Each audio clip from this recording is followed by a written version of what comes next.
Veligonda project ఇది కేవలం కొందరికి ఓ నీటి ప్రాజెక్ట్ మాత్రమే. కానీ ప్రకాశం జిల్లా వాసులకు, ముఖ్యంగా పశ్చిమ ప్రకాశం జిల్లా ప్రజలకు మాత్రం ప్రాణంతో సమానం. ఈ ప్రాజెక్టు పూర్తయితే తమ బతుకులు బాగుపడతాయని కొన్ని దశాబ్దాలుగా ఇక్కడి ప్రాంత ప్రజలు వేయి కళ్లతో ఎదురుచూస్తున్నారు. ఎట్టకేలకు వారి దశాబ్దాల నిరీక్షణకు తెరపడింది. నాడు తండ్రి వైఎస్ఆర్ ఈ ప్రాజెక్టును ప్రారంభిస్తే, నేడు ఆయన తనయుడు సీఎం జగన్మోహన్ రెడ్డి పనులు పూర్తి చేసి ప్రకాశం, నెల్లూరు, కడప జిల్లా ప్రజలకు అంకితం చేయనున్నారు. ఆసియాలోనే అతిపెద్ద నీటిపారుదల సొరంగాలను యుద్ధ ప్రాతిపదికన పూర్తి చేసి ప్రజలకు, రైతులకు పుష్కలంగా నీరందించనున్నారు. మరి ఈ 3 జిల్లాల ప్రజలకు ఊపిరిగా నిలిచిన ఈ వెలిగొండ ప్రాజెక్టు పూర్తి వివరాలు, ఈ తండ్రి కొడుకులు చేసిన కృషి గురించి ఇప్పుడు వివరంగా తెలుసుకుందాం. రాయలసీమతో పాటు ఎక్కువగా కరువు తాండవించే ప్రాంతాల్లో పశ్చిమ ప్రకాశం, నెల్లూరు జిల్లా ఈ దుర్భిక్ష ప్రాంతాల ప్రజలు తమ నీటి సమస్య ఎలా తీరుతుందా అని కొన్ని దశాబ్దాల పాటు ఎదురు చూశారు. ఈ క్రమంలో మార్కాపురం డివిజన్ పెద్ద దొర్నాల సమీపంలో నల్లమల అటవీ ప్రాంతంలో ఏర్పడినది వెలిగొండ ప్రాజెక్ట్.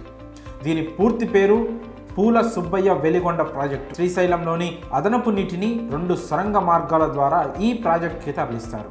ఈ క్రమంలోనే నాడు వైఎస్ఆర్ జలయజ్ఞంలో భాగంగా ఈ ప్రాజెక్టుపై ప్రత్యేక దృష్టి సారించారు.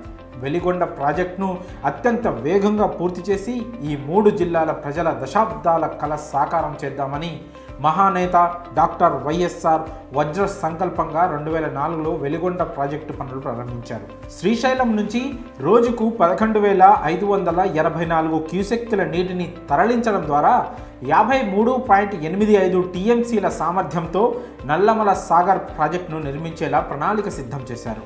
ప్రకాశం, నెల్లూరు, కడప జిల్లాల్లోని వర్షాభావ ప్రాంతాల్లో 4.60 లక్షల ఎకరాలకు సాగునీరు, పలు మండలాల్లోని 16 లక్షల మంది జనాభాకు తాగునీరు అందించే విధంగా ఈ వెలిగొండ ప్రాజెక్ట్ డిజైన్ను తయారు చేశారు. ఈ ప్రాజెక్టుకు డిపిబిఆర్ను 1994లో రూపొందించారు. 1996లో సీఎంగా చంద్రబాబు ప్రాజెక్టుకు శంకుస్థాపన చేసినా పనులు ముందుకు సాగలేదు. దీంతో 2004లో అప్పటి సీఎం వైఎస్ఆర్ ఈ జలయజ్ఞానికి తిరిగి శ్రీకారం చుట్టారు. వైఎస్ రాజశేఖర్ రెడ్డి 2004 అక్టోబర్ 27న వెలిగొండ ప్రాజెక్టును ప్రారంభించారు. జలయజ్ఞంలో భాగంగా 5,300 కోట్ల రూపాయల అంచనాతో పనులు ప్రారంభించారు. 3,581.57 కోట్లు ఖర్చు చేసి 5 ఏళ్ల కాలంలో 50% పైగా పనులు పూర్తి చేశారు. అయితే ఆయన అకాల మరణంతో వెలిగొండ ప్రాజెక్టు పనులు మరుగున పడిపోయాయి. తరువాత వచ్చిన ముఖ్యమంత్రులు ఎవరూ దీనిపై అంతగా శ్రద్ధ చూపించలేదు. రాష్ట్రం విడిపోయిన తర్వాత 2014లో అధికారంలోకి వచ్చిన చంద్రబాబు కూడా వెలిగొండ ప్రాజెక్టును ఏటీఎంగా వాడుకొని నిధులు మింగేశారే తప్ప పనులు ముందుకు సాగలేదు. 2019 ఎన్నికలకు ముందు వైఎస్ జగన్మోహన్ రెడ్డి ఈ ప్రాంత వాసులకు హామీ ఇచ్చారు. అధికారంలోకి వచ్చిన తర్వాత ఈ ప్రాజెక్టును పూర్తి చేసి మీ ముందుకు వస్తానంటూ హామీ ఇచ్చారు. అదేవిధంగా 2019లో ఘన విజయం సాధించి అధికారం చేపట్టిన వైఎస్ జగన్మోహన్ రెడ్డి తండ్రి ఆశయాలను నెరవేర్చేందుకు ముందడుగు వేశారు. రివర్స్ టెండర్ల ద్వారా 61.76 కోట్లు ప్రభుత్వ ఖజానాకు ఆదాయం సమకూరేలా చర్యలు చేపట్టారు. అతి తక్కువ సమయంలోనే 2 సొరంగ పనులను పూర్తి చేసి ప్రకాశం, పశ్చిమ ప్రాంతంతో పాటు కడప, నెల్లూరు జిల్లాల ప్రజల్లో ఆనందం నింపారు. ఈ 3 జిల్లాల్లోని దుర్భిక్ష ప్రాంతాల ప్రజల ముఖాల్లో ఆనందం చూడాలన్నదే లక్ష్యంగా ముఖ్యమంత్రి వైఎస్ జగన్మోహన్ రెడ్డి ముందుకు సాగారు. 57 నెలల పాలనలో కరోనా 2 ఏళ్లు విజృంభించిన ఆ మహమ్మారి కారణంగా పనులు చేయలేకపోయారు.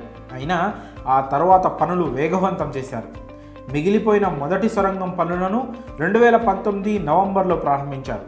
మొత్తం సొరంగం 18.8 కిలోమీటర్లు. అప్పటికే తవ్వగా మిగిలిపోయిన 2.883 కిలోమీటర్లు 2021 జనవరి 18 నాటికి పూర్తి చేయించారు. శ్రీశైలం రిజర్వాయర్ నుంచి మొదటి సొరంగం ద్వారా నల్లమల సాగర్కు నీటిని తరలించి హెడ్ రెగ్యులేటర్ పనులను కూడా అదే ఏడాదిలో పూర్తి చేయించారు. ఇక ఇటీవలే 2వ టన్నెల్ పనులు కూడా పూర్తి చేసి ప్రకాశం, నెల్లూరు, కడప జిల్లాల ప్రజల్లో వెలిగొండ ప్రాజెక్టుపై ఉన్న ఆశలను చిగురింపజేశారు. మొత్తంగా ఎన్నో ఏళ్ల నుంచి ఈ ప్రాంత ప్రజలు ఎదురు చూస్తున్న కలను నేడు సీఎం జగన్మోహన్ రెడ్డి సాకారం చేయనున్నారు. ఆ విధంగా వెలిగొండ ప్రాజెక్టును నాడు తండ్రి ప్రారంభిస్తే నేడు కొడుకు పూర్తి చేశారు. వెలిగొండ పూర్తి చేసి ఇక్కడ ప్రజల జీవితాల్లో మార్పుకు శ్రీకారం చుట్టిన వారిగా ఈ తండ్రి కొడుకులు చరిత్రలో నిలిచిపోతారు. మరి వెలిగొండ ప్రాజెక్టుపై మీ అభిప్రాయాన్ని కామెంట్స్ రూపంలో తెలియజేయండి.